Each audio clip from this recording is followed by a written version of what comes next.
Kericuan lomba kerapan sapi tingkat kabupaten ini semakin tidak terkendali ketika seorang anggota TNI sebagai anggota pengamanan mencoba menenangkan warga lewat pengeras suara. Peserta bukannya mematuhi petugas keamanan, namun peserta menjadi semakin arogan. Bahkan sapi milik salah satu peserta dibiarkan tanpa ada joki yang mengamankan, sehingga sempat membuat kepanikan di area kerapan sapi. Karena massa tidak mengindahkan seruan petugas keamanan, akhirnya aparat membubarkan kedua massa tersebut dengan memukul memakai tongkat.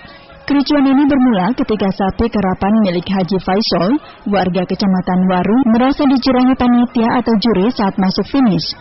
Juri lomba kerapan sapi malah memenangkan sapi kerapan lawannya milik Haji Thohir. Saat sampai di finish, sapi milik Haji Faisal yang bernama Bintang Pesawat tiba terlebih dahulu.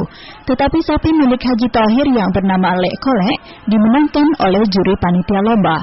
Haji Faisal yang merasa dicurangi seketika itu juga kemudian berteriak tidak terima. Bahkan harus diamankan oleh aparat. Pasalnya massa pendukung sapi kerapan milik Haji Faisal tersebut berjumlah puluhan.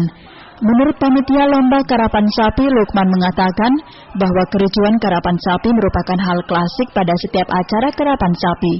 Pasalnya, setiap peserta lomba ingin agar sapinya dimenangkan oleh juri, dan kejadian ini dianggap merupakan hal yang biasa. Sebenarnya persoalan ini memang persoalan klasik setiap karapan sapi, di mana persoalan ini muncul dari ketidakpuasan dari pihak yang sudah dinyatakan kalah dan benar-benar mempunyai posisi sapi-sapinya itu kalah. Juri yang kami tugasi untuk mengeksekusi keputusan itu sudah bertindak bijak dan tegas, tetapi kembali kepada keinginan dari pemilik sapi untuk dimenangkan. Ini persoalan klasik di karapan sapi.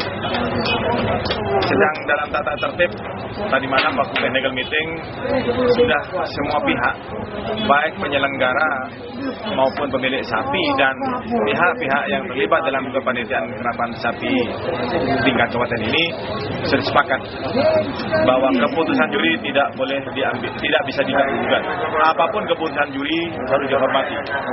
Dan mereka sudah sama-sama seperti itu. Budaya karapan sapi yang merupakan tradisi di Madura, khususnya di Pamekasan, kerap kali diwarnai kericuan. Selain itu, tradisi karapan sapi ini juga menggunakan cemeti dari paku untuk dipukulkan ke pantat sapi sampai berdarah, dengan harapan sapinya berlari lebih kencang mengalahkan lawannya.